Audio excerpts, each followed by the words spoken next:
Welcome back, everybody. I don't know who everybody is, but whoever tunes into this and watches it to Fraternal Conversation and Consolation. Today I have with me Fitzy, brother Timothy Fitzner, who is at Christ Lutheran Church in Normal, Illinois. Brother Fitzner, how are we doing today? I'm doing great. How you doing, brother? Well, I'm always fantastic, man. I'm always fantastic.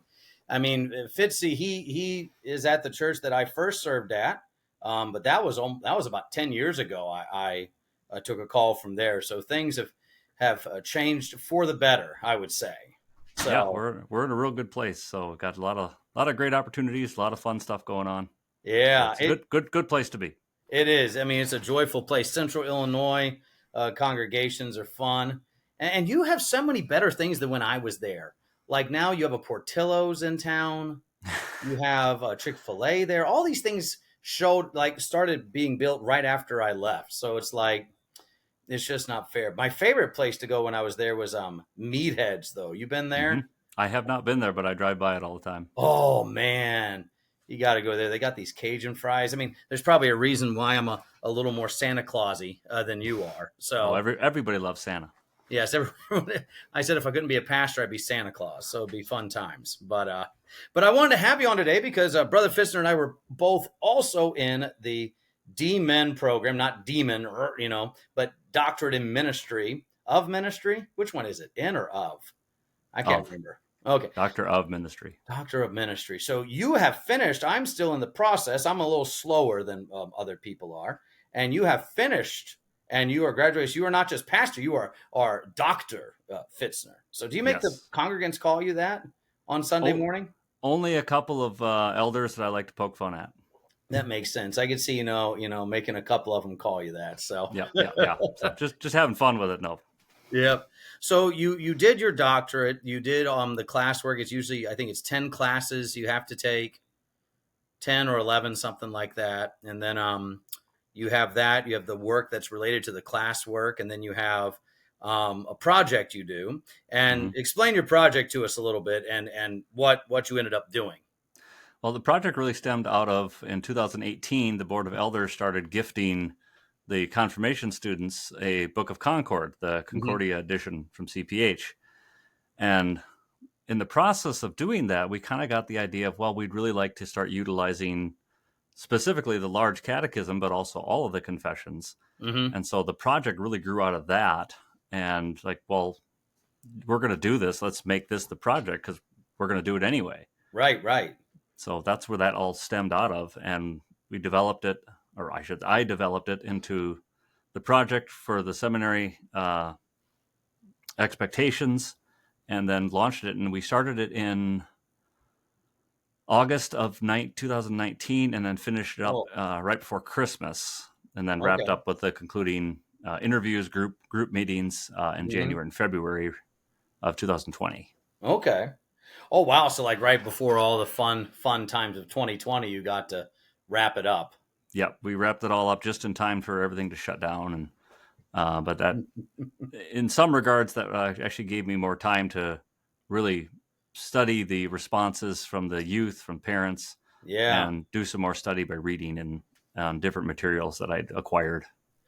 What were some of the because I know like with mine, I have certain materials I'm using. What did you use as sources, theological sources for your work? The two biggest ones were pretty much should be obvious: the Luther Small Catechism, the Hmm. 2017 edition, and the Book of Concord. But the other ones were Gerberding's The Lutheran Catechist, Okay. which is from like what 1898 Yeah, or I, something I like have that that. one somewhere too. It's like a greenish. Yeah, It kind of looks like the green from The Exorcist, when Reagan throws up on the priest, that kind of green color. yeah, it's So kind of a gross color. It makes you think of of a sick cow. Yeah, yeah. 1910, he wrote the Lutheran Catechist, Okay. and that's just a great book. It's really meant for leading into confirmation itself, and this was more Yeah. post confirmation.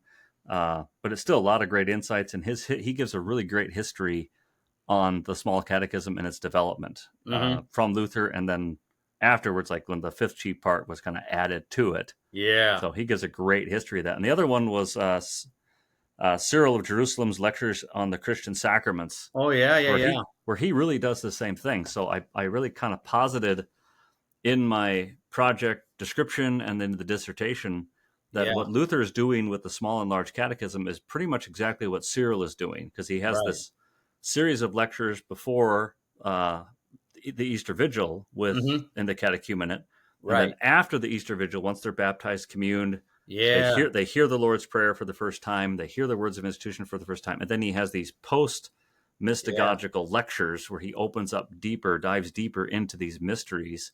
Yeah. And my whole thing was like, this is exactly what Luther's doing. Mm-hmm. And once that dawned on me, it's like, oh, this is amazing. Why aren't we Yeah. doing this with our high school youth or just with our post confirmation youth in general? Well, because you have to do things that'll want to keep them in church. You have to keep them having fun and engaged that way. I mean, the Catechism and the Book of Concord, that just seems a little dry and boring. That wouldn't keep the young people coming back after they graduated. Tell that to the 20 plus kids that came to my project studies. When Yeah. we had kids sitting on the floor because we ran out of chairs. I love it. I mean, part of that was, yeah, they wanted to help their pastor because it was his this project for school, but other parts of it were, this is really interesting because we've Yeah. gotten to experience the Lord's Supper because all these kids had been confirmed, and so they had received their first communion.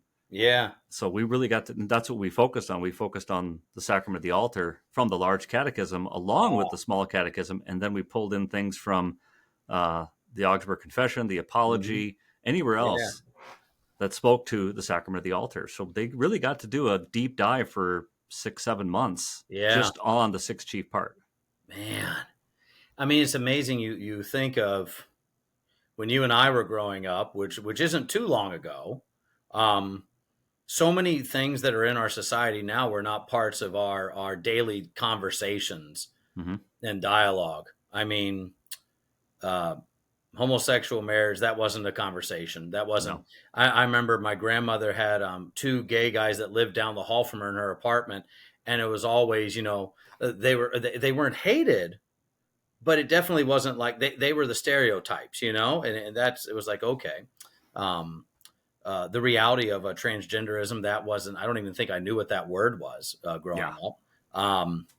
You look at divorce rates, people living together, the amount of people that go to church, Mm-hmm. um, the amount of, well, even take the other religions that have entered in. I Yeah. mean, post 9/11, before 9/11, I really didn't know what Islam was.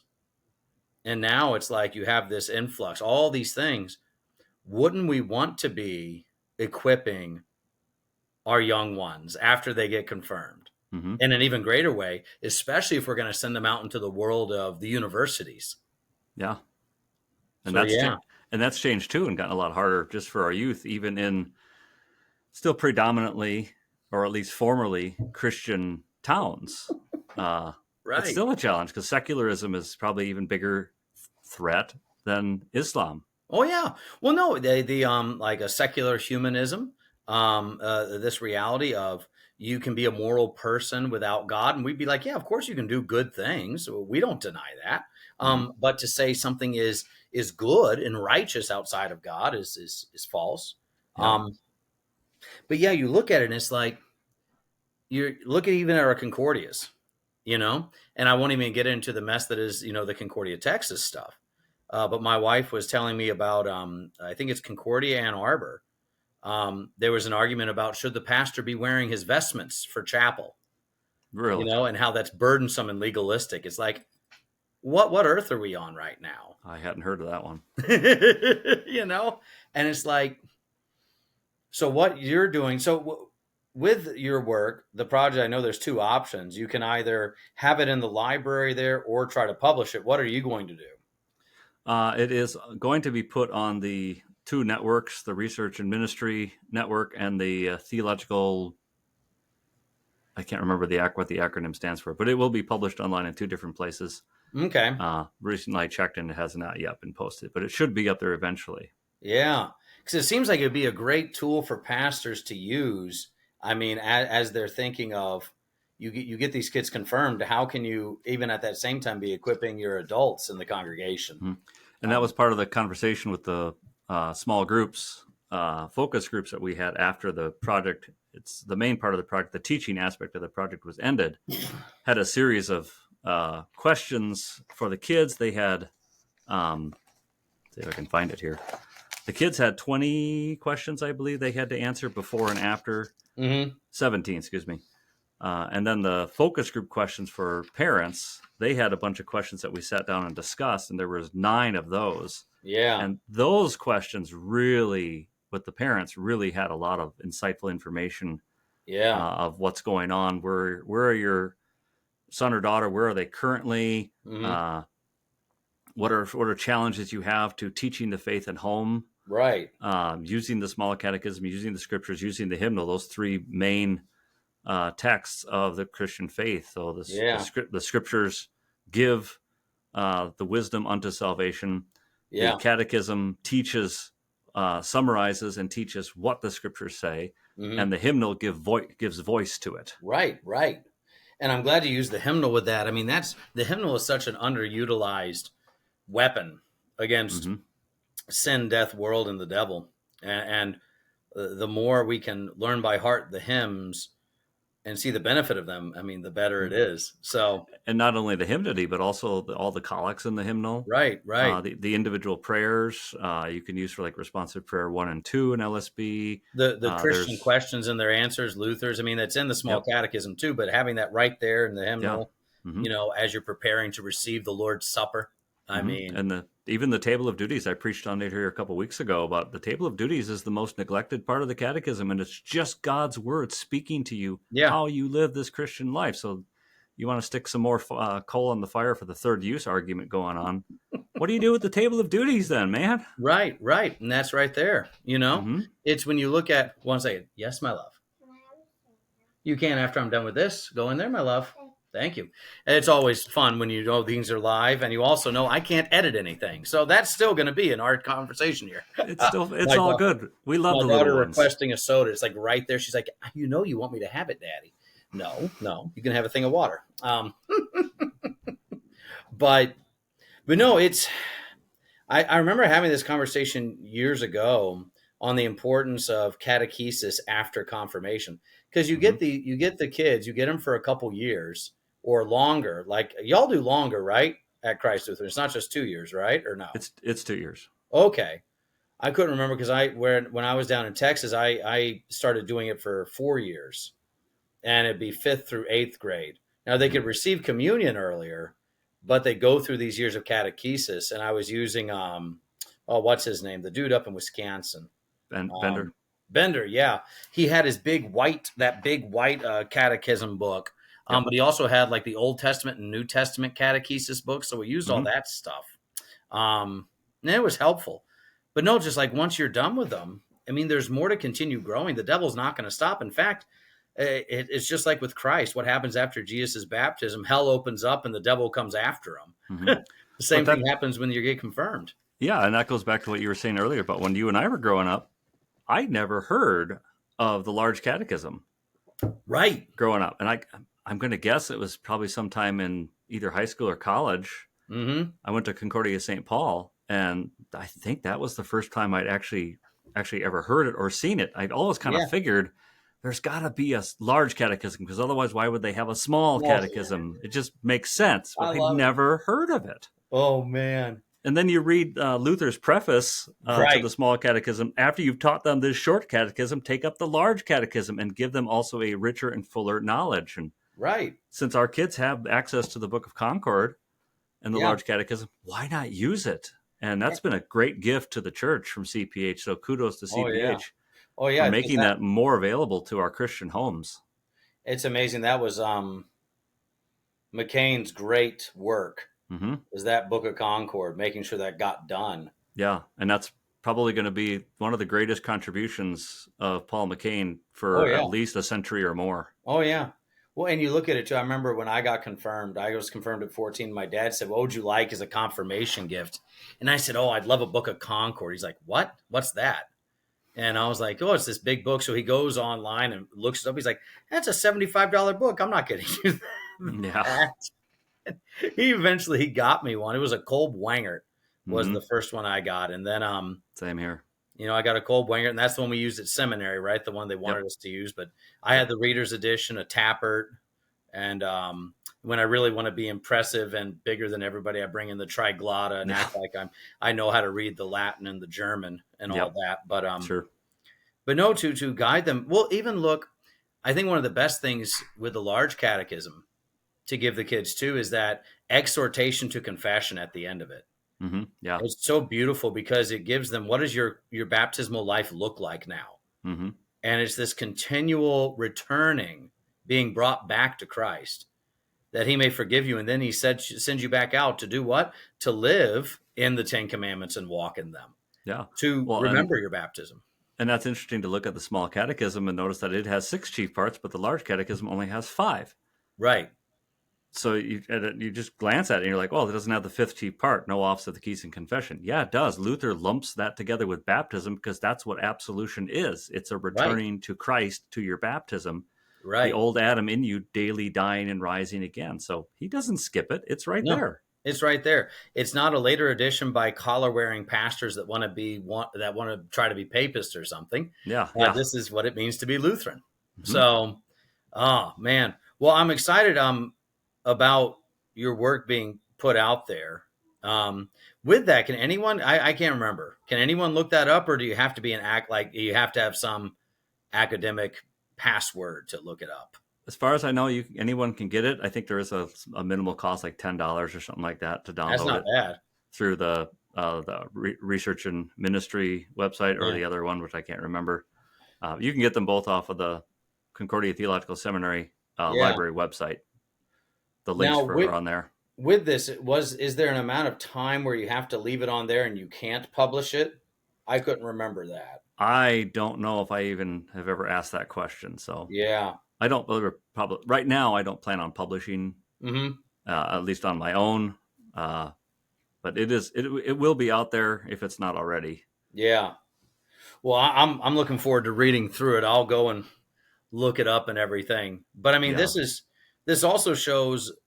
I mean, yes, the primary catechizers are the head of the household. Mm-hmm. Dad, and then mom being there to assist with that. Yeah. But your pastor, he wants you to know the stuff. He wants you to be equipped. It's not just because your pastor says this isn't my primary vocation to catechize you. He still wants you to be well catechized and know these things. Yeah, and that's one thing. One of the premises of the dissertation that I wrote was that the pastor is the chief catechist of the congregation, Right. and the father is the chief catechist of the home. I mean, that's where our translation of the small catechism gets it wrong. The headings before each of the 6 chief part as the head of the household. No, Luther says as the father of the house. The house father, right? House father, yeah. Right, It's right. Dad. Every time I say that, I'll say, "Dads, listen up." That means you. This is your thing. Yep. And if you don't know how to do it, that's what I'm for. Come talk to me. I'm here to walk you through this. I remember I was watching. It was a movie about Thomas More, and More would every morning be up before everyone in the house to pray and meditate on the Word. And then every night, when everyone else kind of went and leisurely relaxed before bed, he would go privately and do the scourging and stuff and pray and do all these things. And I was like, that's what a dad is. He's the one that's in the Word more than the rest of his household. He's the one doing these things more. Mm-hmm. He's the catechist. He's and the pastor is the one that does that for the whole bride of Christ, the whole congregation. So having resources like this is a benefit, because then that sets the pastor to be who he needs to be. Like it says in the book of Acts, that we may devote ourselves to preaching and to the prayers. So it's fun times. Now, your father, your doctor father, was Just, correct? Correct. So who else did you have as readers on the thesis? I had Dr. Jeff Pulse from Fort Wayne, and then also Bishop Jameson Hardy of the English District. Fun times. He's now the boss man of the Concordia University system. Yeah, he is. He's now El Presidente of the CUS. He's the Al Capone of the CUS. I tell you, the grand poobah. He's something. He's something else. Oh, But he's a hoot. that's a good group to have, though. I mean, you have Just, who is just a great New Testament exegete. Wrote the commentary on Luke, Hmm. but his understanding of early church catechesis as well is just very, Yeah, very deep. he taught a class on the Lutheran catechumenate, and that class sparked me. I just asked him, I was like, "Hey, will you be my advisor?" And Yeah. this is my project, and he's absolutely. And Oh, that's great. so and his commentary on Luke. I mean, Luke is one of the few places in the New Testament that uses the Greek word katekao Right. to Theophilus, which is why Luke and Acts are both written to catechize Right. Theophilus. Right. And then you have Pulse, who's an Old Testament exegete, but at the same time, I mean, he had over 20 years of experience in the parish. Mm-hmm. Which is So one of the great. reasons why I asked him to be one of my readers, because he has a lot of parish experience Yep. and he'll know exactly what this was about. And he had some great insights Yeah. as a pastor and a professor. So it was a phenomenal team to work with. And then you got Hardy, and what's nice about him is he's a no BS kind of guy. Mm-hmm. He's not going to let you kind of just dance around something. It's get the point, make the point, and make sure it says something. So that's a good group to have guiding you through that. So that's fun times. They were very helpful. Asked a lot of good questions. Bishop Hardy probably asked the most questions and the most difficult questions getting the project going, but it really Yeah. helped focus the project Yeah. in a much better way than it was already. Yeah. It's I like the program. I think what's nice about it is to me, it's almost just what every pastor should be, anyways. Is the pastor is the chief theologian. He's the head catechizer of the congregation. We need to just expect more from our pastors theologically. Mm-hmm. Well, They know more. I was just talking to a friend of mine in Michigan the other day about he's looking at the D-Min program. Mm-hmm. And I said, the way I describe it to my congregation is it's giving me more tools for my toolbox to be a better pastor, to be a better Right. theologian and catechist. Right. Right. And Well, I've seen that over the years, and people at the congregation have seen that too, in preaching and teaching and just mm-hmm. dealing with different situations, interacting with individuals. People have seen that, they picked up on it. Yeah. And there's two different routes you can go with the DMN. It's one is more like leadership type things, and then the other one is theological. Was yours more theological, or? I believe there's three. There was the homiletical route, the Okay. pastoral care and leadership. I went that route. Mm-hmm. And then the third one was like mission and culture or something like that. I can't recall Okay. exactly how it was. Those were the three routes that Fort Wayne has. I don't know about St. Louis. Yeah. But I went the pastoral care and leadership, more on the pastoral care route. There's even a chapter in the dissertation about catechesis and pastoral care. Yeah. Yeah. Oh man, but it's a good, and the thing is, you meet really good guys in the program. I know your brother-in-law is in it, Mm-hmm. so he's Andy. He's a good guy. He and I were in a couple classes. Well, I'm trying to remember the classes you and I took together. If I recall, we took. We had justification with Dr. Nolan together. That's right. That was great. We got to dive into Ferdy and Beyer and all those guys. That was. I still remember you standing up and giving your report on Ferdy. Oh, I forgot about that. Oh man. Yeah, that was fun. That was a great class. That was a good class. There was some great material, good guys in there. Mm-hmm. Good discussions. I really appreciate Dr. Nolan pushing us on some of the stuff that we were reading. Well, I remember he made us, if I recall, we had to discuss the view of another denomination as well, or not denomination. It was like school of theology or something. Yep. Mm-hmm. Like it couldn't be a denomination. It had to be like Pentecostal. It couldn't be like Assembly of God or something. It had to be like. I think I did Wesleyanism. Yeah. Yeah. I had to go because I remember I was in that class, but I had to leave early for some reason. So I didn't want to left. But no, it's just a joyful thing. You go, and this is what I like the most about going to that is like most of the time I brought my family with me, but I'd still be involved on campus. But you go to chapel every day. Yep. You spend time with brothers, encouraging one another, bearing crosses with each other. Yeah. What are you going through in the ministry? Things like this. There was all of that during classes. You take a 10-minute break or whatever, or before or after chapel, or in the evenings or in the dining hall. And you talk to any guy that gone to seminary, that's what they miss. Yeah. And then when you get to go back for the DMin program or the PhD program or whatever, or even symposia or Yeah. the Good Shepherd Institute, you get that again for at least a few days or a week. And Yeah. I've done with classes for a while now, and I miss that. That was Well, great to being able to encourage one another to have these fraternal right. conversations face to face, even. Yeah. Well, and you need it. You need that Yeah. because the reality is the devil has a mark on your back. Just as he went after Christ, he goes after you. And Hmm. isn't it great if he can take the pastor out? Yeah. If he can take him out, if he can bring him down a few pegs, starts ruining the work. That starts ruining the word.